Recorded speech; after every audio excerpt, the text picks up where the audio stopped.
We so much appreciate the governor taking time from his busy schedule today to be with us. Please join me in giving a warm welcome to a real advocate for public education, Governor Jay Nixon.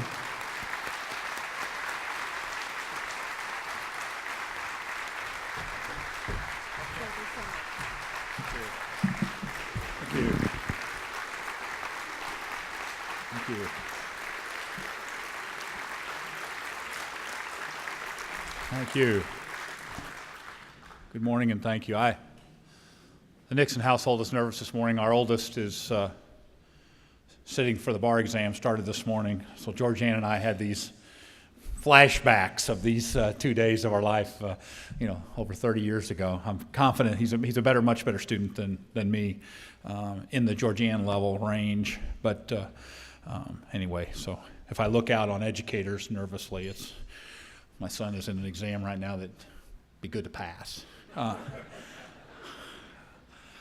It is always an honor to address those who have taken on the challenge of educating our kids. The mission you have chosen to accept has never been more vital or, quite frankly, more difficult. I don't have to tell anyone in this room about the critical importance of public education to our ability to succeed in a high-tech, highly competitive, worldwide economy. No one here needs to be convinced of the advantage that competing states and nations will gain if they have a better trained workforce, or be reminded of the solemn responsibility we share to keep the doors of educational opportunity open to every child. Each one of us understands that the future of our state and our nation depend on a strong public education system, one that continues to raise the bar with high expectations and accountability. But what I want to talk about today isn't so much our shared commitment to the value of public education, but rather the magnitude of the threats conspiring to undermine that value and the level of effort that will be required to defend it. A lot has happened since I stood before you at this exact time 1 year ago. Working together, last summer we assembled a coalition of Missourians across the state and defeated an unaffordable and ill-conceived tax bill. Thanks to this effort, we averted a fiscal catastrophe, and I was able to put forward a plan to fully fund the K-12 foundation formula by 2016 with an additional $278 million for education this year. A goal that had eluded us for too long was finally within reach. But our victory was short-lived. This past legislative session represented by any measure the worst 6 months for public education in recent memory. Let me repeat that. The 2014 legislative session was the worst 6 months for public education in recent memory. First, the General Assembly rushed through and overrode my veto of another deeply flawed and irresponsible tax cut that will drain at least $620 million annually from priorities like education starting in less than 3 years. Second, the legislature was able to pass, for the very first time, a bill to divert public dollars to private schools with a dangerous voucher scheme. Just 9 years after my predecessor, Governor Blunt, mustered a mere 62 votes in the House for school vouchers, even after taking to the floor and lobbying for the bill himself, a voucher bill sailed through the House and the Senate last session with support from members of both parties. Third, in another precedent, the legislature subjected public education to a conditional funding mechanism with something they call the Surplus Revenue Fund. Under this budget gimmick, schools are last in line and have to wait until every other budget item has been spent before receiving their full appropriation. The legislature decided that earmarks and special projects, things like Asian carp eradication, should get the first dollars in the door while our schools wait for the last. Fourth, with almost no opposition, the General Assembly put an initiative on this year's ballot that would, for the first time in 2 decades, allow revenues generated from the lottery ticket sales to go to something other than public education. Fifth, while the legislature was busy taking an axe to the financial foundation of our schools, deep-pocketed special interests were also coming after our teachers with a ballot measure that would eliminate teacher tenure in Missouri. And for anyone who thought they were done, That their appetite for attacking public education had been satisfied, legislators came back in the final hours of the legislative session and passed another $776 million in tax breaks. Emboldened by their victory on Senate Bill 509, members rushed through more than a dozen special carve-outs that would divert money away from vital public services and into the pockets of a wide variety of special interests. And no surprise, public education would be the hardest hit. In addition to reducing state general revenue and derailing our efforts to fully fund the foundation formula, this grab bag of giveaways would take a $93.7 million bite out of Proposition C sales tax revenues for our schools.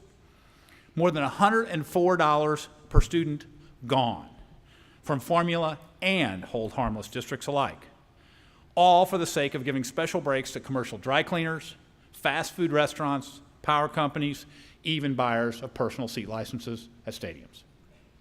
Now, I vetoed that misguided voucher scheme and those irresponsible tax breaks and took a clear message to all corners of our state. I will not allow money to be taken from our classrooms and communities and simply given away to corporate interests. But without your commitment this September, those vetoes would be overridden.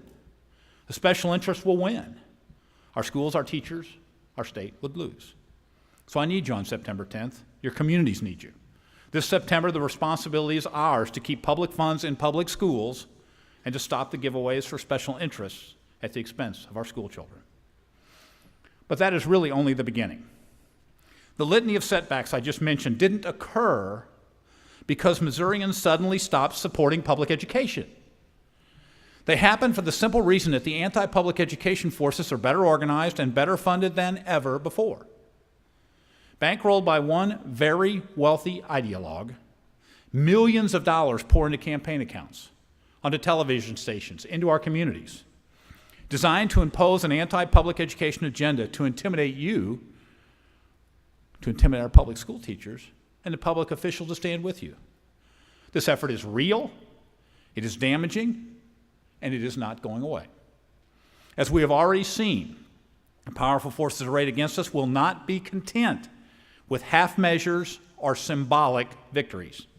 If we don't stand up and fight them now, the 6- and 7-figure contributions will keep pouring into campaign war chests, and the ranks of highly paid political operatives will continue to grow. The steady assault will continue until public education as we know it no longer exists. Whatever other hurdles we have to overcome, whatever disagreements may arise, this dwarfs them all. Make no mistake, this is not a conflict between me and the legislature, or between Republicans and Democrats. This is a battle between those who believe in public education and those who don't. And right now, our side is losing ground. So how do we turn the tide? Like never before, we have to be unified, assertive, and absolutely relentless. In short, your job's just got harder. Superintendents and administrators here are CEOs that are facing a constant barrage of attacks on your bottom line, a fundamental threat to your business, the business of educating our kids. We will never be able to match our opponents' resources. So we got to win with the grit, tenacity, and a dogged determination to fight for what we believe in at all costs. Here's an example of what I'm talking about.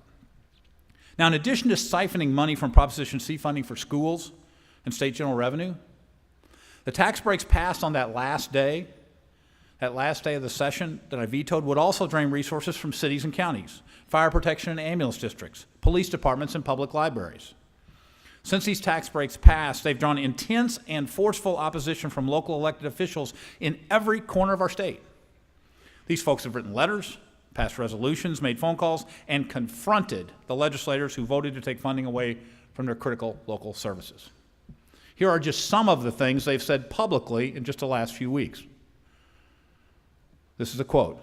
They say these actions are totally unacceptable, devastating, catastrophic to our fiscal viability. In Hannibal, a police chief told a local newspaper that if my vetoes were not sustained, emergency response times would go up. In Farmington, the city administrator told a crowd of citizens that cuts resulting from these bills would be the equivalent of defunding their entire park system.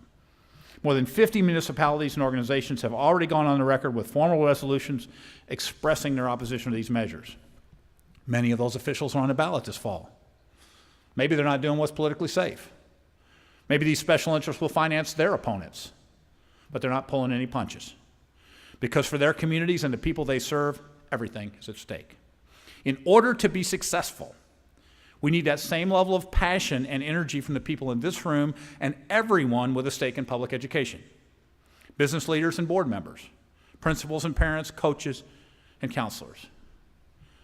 For an example of that attitude, pick up the Springfield News Leader from this morning, in which 3 superintendents mince no words when it comes to the threats to their schools.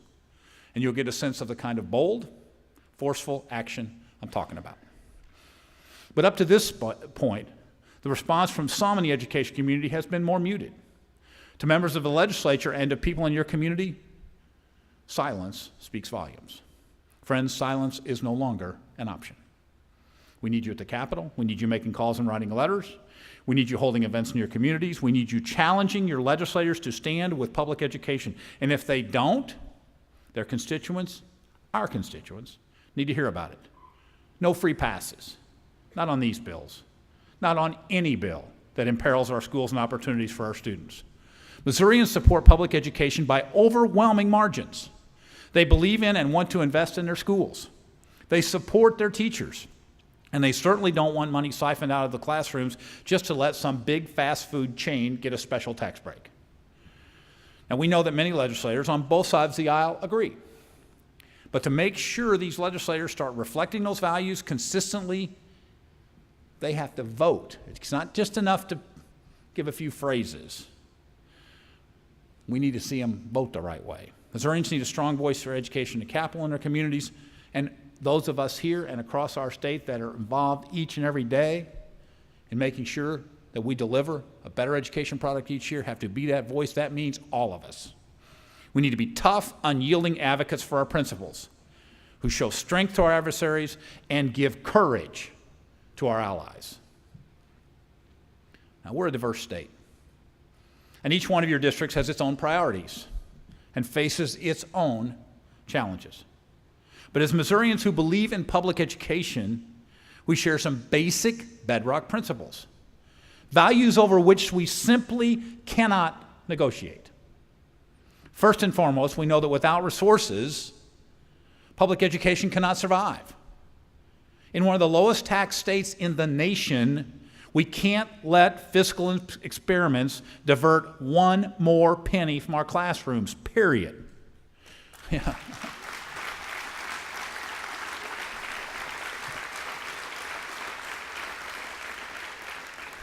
We believe that we have an obligation to educate every child who walks through a schoolhouse door. We believe that teaching is an honorable profession that should be respected and rewarded. We believe in lifting our schools up to reach higher standards with greater rigor and transparency. And we believe that public funds belong in public schools. Now, these are consistent, unwavering standards against which every policy and every policymaker must be measured. When your senators and representatives come to you and say they support education, that's a promise they need to be held accountable for keeping, not simply with their words, but with their deeds, and most importantly, with their votes. For example, there are candidates on the ballot this year who sought, received, and are now touting on the campaign trail endorsements from educators, even while promising to pass even more fiscally irresponsible tax cuts that would further erode support for public education, tax cuts our schools, our students, and our state simply cannot afford. These self-proclaimed supporters of public education can't have it both ways.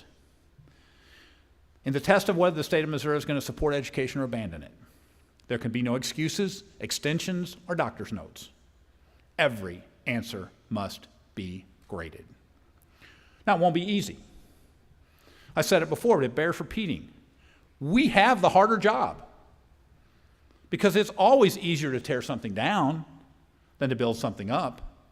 The other side doesn't go to work every day responsible for educating every child, regardless of ability or circumstance. They don't have to confront the complexities of preparing students to compete in a rapidly changing global economy. But if we don't take on this challenge, no one else will, and I know we can and will succeed. Just ask the folks down in Nixon. After the anti-education crowd failed to drain state funding from schools, With the override of my veto that we sustained on 253, they came after local funding at one of the highest performing school districts in the state. Flush with a $900,000 contribution from a single billionaire 200 miles away, the Club for Growth flooded Nixon with mailers opposing a local bond issue to improve school facilities, and even attacking the school superintendent. But the people of Nixon had different ideas. They stood up and spoke out, exposing this anti-education campaign for exactly what it was. Folks in Nixon didn't compromise. They didn't say they would accept less for their schools. They fought back, and guess what? Their bond issue passed with 68% of the vote. Missourians support education. Okay?